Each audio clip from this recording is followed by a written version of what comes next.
देखो जरा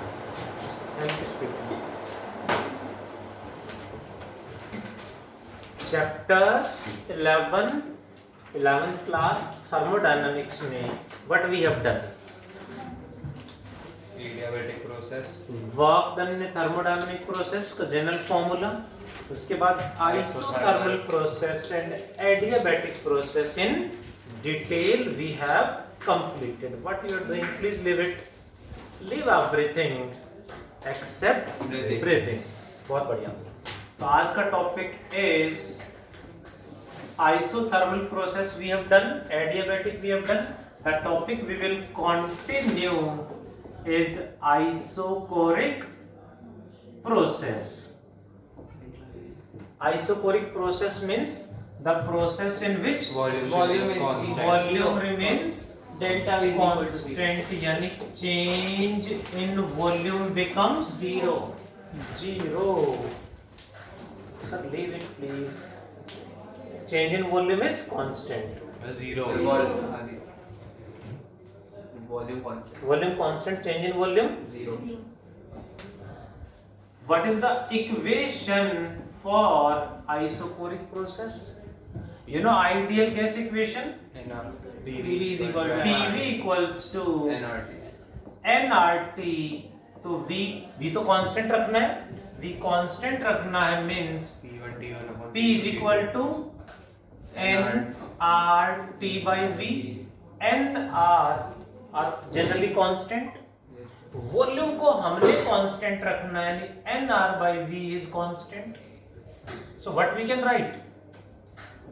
P by T is Constant. nR by V यानी constant. ये चार Means we can write P1 by T1 equals to P2 by T2, or we can write P is equal to constant multiplied by time. Constant temperature है. हाँ sir. क्या बात है, बहुत बढ़िया. P is directly proportional to temperature. कौन सा law है? Gay-Lussac law. Gay-Lussac law. So it obey it यानी आइसोकोरिक प्रोसेस ओबे. यक्षित कुछ कह रहे हो? नहीं सर. बोल तो रहे थे. Gay-Lussac law. It obey नाम weird लग रहा है. Gay-Lussac law. सर नाम वियर्ड लग रहा है. नाम वियर्ड नहीं, Gay-Lussac है ना? सर ऐसे नाम होता मतलब सर अच्छा हुआ सर लुसैक्स है बीच में. हाँ. हाँ इससे क्या होता सर हमारे लिए नहीं होता. क्यों? सर ऐसे बाहर के नाम पढ़ने में अच्छे लगते हैं ना, ऐसे अपने नाम में जैसे तो Means we are not accepting the third gender. Yes. नहीं सर How gender can नहीं है you- सर. सर वो mental हालांकि अभी टॉपिक से disorder. दूर नहीं जाएंगे हम, बट आप इस तरह से डिनाई भी कैसे कर सकते हैं? They are the part of नहीं, life. सर वो mental disorder है. चलिए आपकी बात से एग्री करेंगे हम, बट ये तो point to point, person to person vary करता है. तो ऐसे में हम किसी को सही या गलत नहीं कहेंगे. हम तो कम से कम नहीं बोलेंगे, क्योंकि we are in a process to be mentally able so that we can decide which is correct, which is wrong. So अभी हम किसी पे भी, बहुत बार ऐसा होता है कि किसी की बात सुनी, अरे वाह सही कह रहे हैं, दूसरे ने उसका उल्टा बोला, ये भी सही है. तो we are not so mature कि हम सही गलत को डिसाइड कर पाए इस एज में.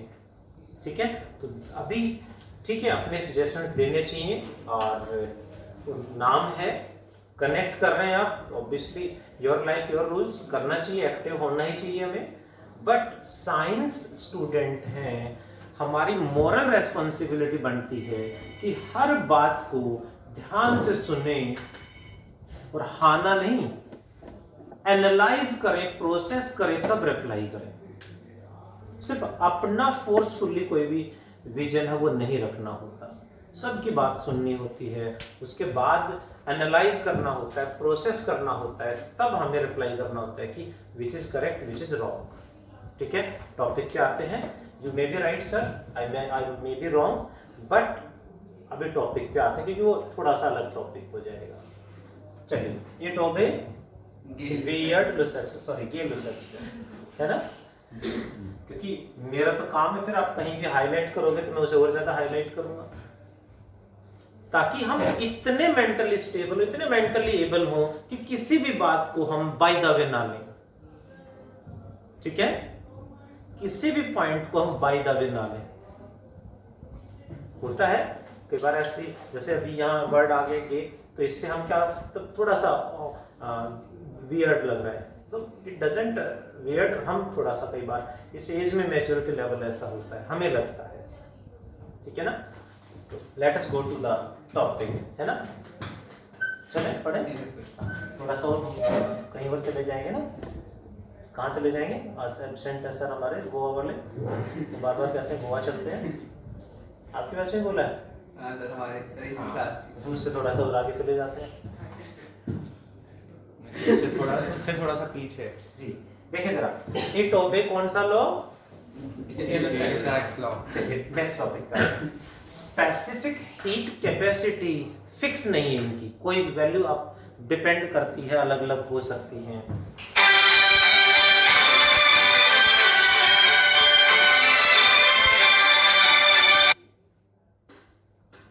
एग्जाम्पल बता दो जी। Sir water bottle, sorry, water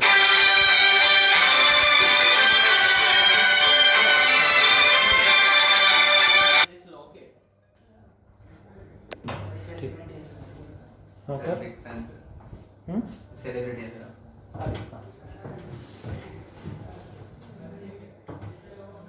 हाँ जी, ये टॉपिक Zach's law। टॉपिक पे आते हैं। Next example is water bottle. Isochoric process का एग्जांपल बता दो जी। वाटर बॉटल सर मिला देते हैं बात में। Water bottle, heating of a substance in closed container। Closed container है तो उसमें जितना भी लिक्विड है उसी के अंदर रहेगा, यानी volume of the container remains same, volume same रहा, that is iso. Sir container भी तो हीट की वजह से एक्सपैंड हो जाएगा। एक्सपेंशन को यहाँ कंसीडर नहीं करेंगे ना, हम तो वॉल्यूम को कांस्टेंट मान के हम ऐसा कंटेनर लेंगे जो एक्सपेंड नहीं करता, ऐसा तो कुछ जिसका एक्सपेंशन कोएफिशिएंट नहीं है, नेग्लिजिबल है। हो सकता सर वो बोतल वाला एग्जांपल तो नहीं होगा ना? बोतल में तो हम बोतल का एग्जांपल, एक्चुअली बोतल है वो, उसमें हमें तो एग्जांपल प्रोसेस का देना है ना। प्रोसेस में यानी बोतल में कर क्या रहे हैं हम, वो प्रोसेस देखना है। तो बॉटल में कुछ नहीं कर ठीक है रहे। ना, उसे हीट अप कर रहे हैं, कूल डाउन कर रहे हैं, एक्सपेंड करा रहे हैं, जैसे कॉन्ट्रैक्ट। वो केतली में गरम चाय डाल दी हाँ। तो वो सर हीट करेंगे तो फिर उसी तो वॉल्यूम चेंज हो जाएगी। क्यों मैम? सर बोतल की होगी, प्लास्टिक की होगी तो हो गया। हाँ, तो भाई हमें ऐसा रखना जिसका वॉल्यूम कांस्टेंट रहे। ठीक है, तो प्लास्टिक की बोतल नहीं, स्टील की बोतल लो। सर कंटेनर एक्सपैंड करने की वजह से वॉल्यूम कैसे चेंज होगी? हो जाएगा, क्यों नहीं कंटेनर होगी? एक्सपैंड हो गया। एक्सपेंशन में वॉल्यूम बढ़ता है कम होता है? बढ़ता ही तो है। कंटेनर एक्सपेंड करेगा तो उसका वॉल्यूम बढ़ रहा है। कंटेनर में जिसका तो लिक्विड है उसकी थोड़ी तो वो भी एक्सपैंड होगा ना। अरे तो वॉल्यूम हम बस कंटेनर का लेते हैं। देखें जरा, जो सब्सटेंस उसके अंदर है उस पूरे का वॉल्यूम कांस्टेंट रखना है। गैस के लिए नेक्स्ट तो वन इज, कंटेनर ही। हाँ, हीटिंग ऑफ अ गैस कह सकते हैं यहाँ पे। कोई भी गैस है, सब्सटेंस की जगह गैस लिख देते हैं, बेटर रहेगा। Heating of a gas in a closed container. अब गैस का तो पूरे कंटेनर में फैल गई है, तो उसे हीट करेंगे तो टेम्परेचर बढ़ने से प्रेशर बढ़ेगा, volume remains same. Volume same रहेगा ना, टेम्परेचर बढ़ा तो प्रेशर भी बढ़ेगा, because pressure is directly proportional to temperature. That's why it obey Zach's law। Gay-Lussac's law. What is the work done in isochloric process? 0। क्या मजाक कर रहे हो? अभी डेल्टा भी 0 है ना यार। Work done in isochloric process. Work done का फॉर्मूला बताओ जी। P delta V। P delta V, delta V यानी चेंज इन वॉल्यूम, वो तो 0 है, so P into 0 is 0 because volume change नहीं होगा। Delta V is zero. 0 है। यूनिवर्सिटी में एक ऐसा सिमिलर सा क्वेश्चन था इसमें और P2 उसमें ना minus P। फॉर्मूला ही बदल दिया था उन्होंने, डेल्टा P into V करा। वो तो सर आइसो वॉल्यूम कांस्टेंट करके प्रेशर चेंज वो तो सर आइसोबारिक प्रोसेस में होता है ना। हाँ सर, फिर डेल्टा पी वी फिर डेल्टा पी आइसोबारिक में तो प्रेशर कांस्टेंट है तो डेल्टा पी 0, लेकिन उसमें डेल्टा पी इनटू वी दे रखा है। करेंगे सर, ऐसा कुछ आएगा तो ठीक है। देखें जरा, what about the next one, baric baric process. Isobaric process का मतलब क्या होगा जी?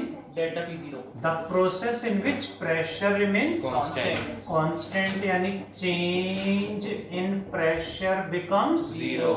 जीरो। विच इक्वेशन इट ओबे?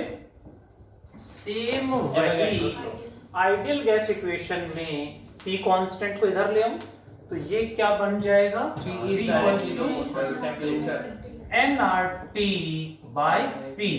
nR by P constant. So we can write V proportional to Charles law. यानी V by T is equals to मैं वो अलग constant और V1 by T1 equals to V2 by T2. It obey Charles law. Charles law. Sir ये weird नहीं है। मेरे को जी। ये weird लगता है कि इनमें कोई भी इंडियन साइंटिस्ट नहीं है। बहुत सारे हैं एक्चुअली, इंडियन साइंटिस्ट बहुत सारे हैं, but the problem is what, अभी हम जो पढ़ रहे हैं क्लासिकल फिजिक्स पढ़ रहे हैं। Classical physics means 19th century से पहले की जो फिजिक्स है वो पढ़ रहे हैं। 19th सेंचुरी के बाद की जो फिजिक्स और 12th में आएगी सेकंड हाफ में, उसे बोलते हैं मॉडर्न फिजिक्स।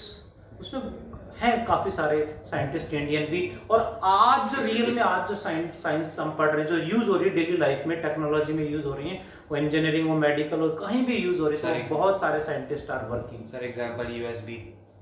हाँ, यूएसबी है, माउस, यू नो माउस, कितने सारे हैं जो इंडियन साइंटिस्ट काम कर रहे हैं, बना रहे हैं। हाँ जी, क्वांटम फिजिक्स फिर क्या होती है? क्वांटम फिजिक्स मॉडर्न फिजिक्स का ही पार्ट है। तो छोटी हो जाती है उसमें चीज। उसमें छोटी नहीं होती, उसमें मॉडर्न फिजिक्स में क्वांटम फिजिक्स एक पार्ट है, उसमें हम माइक्रोस्कोपिक पार्ट लेवल पे जाके स्टडी हाँ करते सर वही हमने जो हम एंटमैन वाली। एंटमैन वाली मूवी मैंने भी देखी है सर, नई वाली आई वो नहीं देखी, सर तो पहले एमएससी ले लेते हैं फिजिक्स में। वास्ट वाली देखी थी मैंने, अभी एक नई आई थी ना वो नहीं देखी। क्वांटम में नहीं आ चलो, next part। छोटे हो जाते हैं। हाँ तो इंजीनियरिंग छोड़ते हैं एमएससी ले वो लेते हैं। माइनस देखें जरा प्लीज, वो सारा हमें पढ़ना है, बट हम बहुत बेसिक सी चीजें पढ़ रहे हैं। आज की जो साइंस है वो काफी आगे जा चुकी है, वहां तक पहुंचने में हमें बेसिक्स डेवलप करने पड़े। हाँ जी बोले जरा, क्या बोले? Example, isobaric process, heating of a in open vessels. substance in open vessel. open vessel, open container भी कह सकते हैं। अब ओपन वेसल है तो उसमें प्रेशर कितना होगा? 1 atm। 1 atm हीट अप करते रहो, प्रेशर तो 1 atm ही रहना है। That's why it is example of isobaric process में वर्क डन कितना होगा? Zero delta P delta V, P तो constant P into delta V कितना होगा? Final minus initial. ये आ गया work done in isobaric process में। प्रेशर कांस्टेंट है तो इंटीग्रेट नहीं होगा, direct answer is this one, P into V2 minus V1, what it is? Isochoric and isobaric process. इसी में कुछ पॉइंट और ऐड करेंगे, कर लेना ऐड, बट ऐड करने से पहले इनको कंप्लीट करें, फिर नया टॉपिक स्टार्ट करेंगे। इतने प्रोसेस करना हाँ, इतने प्रोसेस नहीं 4 होगा।